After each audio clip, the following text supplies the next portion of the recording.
Imagine a time when a queen's necklace could cost more than a nation's annual budget, while millions starved in the streets. This isn't fiction, it's the powder keg that ignited one of history's most explosive events, the French Revolution.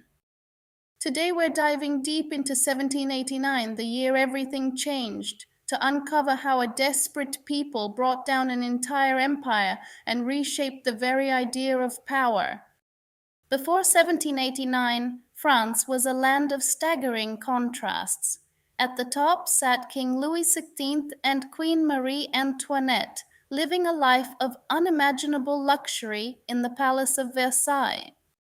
Their lifestyle, fueled by endless spending and blind indifference, was an insult to the majority of the French people, who were barely surviving.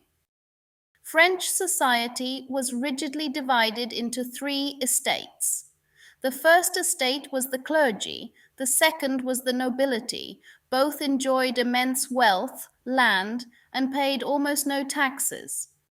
Then there was the third estate, everyone else. This included merchants, lawyers, doctors, laborers, and farmers, 98% of the population. They bore the brunt of all taxes, had little to no political voice, and were often just one bad harvest away from utter destitution.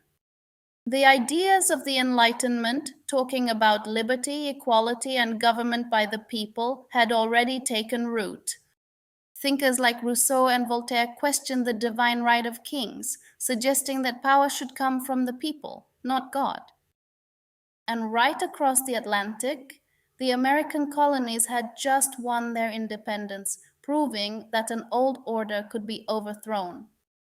France had even helped the Americans, ironically pushing itself further into debt in the process. By the late 1780s, the country was in deep financial trouble thanks to costly wars and royal extravagance. Bad harvests led to skyrocketing bread prices, the staple food for most French families. People were quite literally starving, while the king and queen continued their lavish parties.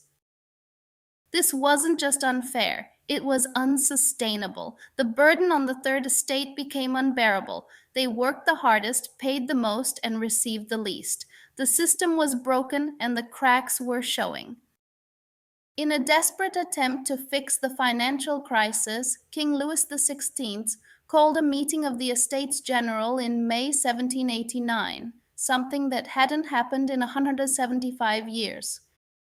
Each estate would send representatives. However, the voting system was rigged. Each estate got one vote, meaning the first and second estates could always outvote the third, even though the third represented almost all of France. The third estate, frustrated and feeling ignored, demanded fair representation, one vote per head. When their demands were rejected, they walked out. On June 20th, 1789, members of the Third Estate gathered at a nearby tennis court and took the famous tennis court oath, swearing not to stop until they had written a new constitution.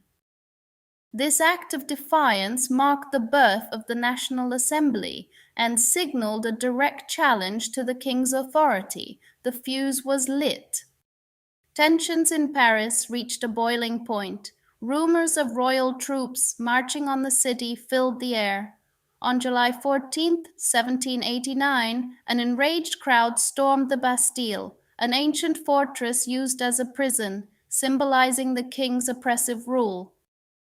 The fall of the Bastille, though housing only a few prisoners, was a massive symbolic victory. It proved that the people, when united, could challenge the absolute power of the monarchy. This was the moment the revolution truly began. Across France, peasants rose up, attacking noble estates in what became known as the Great Fear. On August 26, 1789, the National Assembly issued the Declaration of the Rights of Man and of the Citizen, a groundbreaking document that proclaimed all men are born free and equal in rights. It outlined fundamental freedoms like speech, religion, and the right to property, and famously declared liberty, equality, fraternity. This declaration laid the groundwork for modern human rights and completely upended the old order. Later that year, thousands of women marched on Versailles, demanding bread and forcing the royal family to move to Paris, effectively making them prisoners of the revolution. The events of 1789 weren't just a French affair, they sent shockwaves across the globe. They demonstrated that ordinary people, driven by injustice, could overthrow an absolute monarchy and demand a government accountable to them. It planted the seeds for democracy, human rights, and modern political thought, even if the path ahead for France was still long and bloody. The echoes of liberty, equality, fraternity continue to resonate today, reminding us of the power of a people united against tyranny. If you want to understand how these ideas spread and how Napoleon eventually rose from the chaos, click on this next video.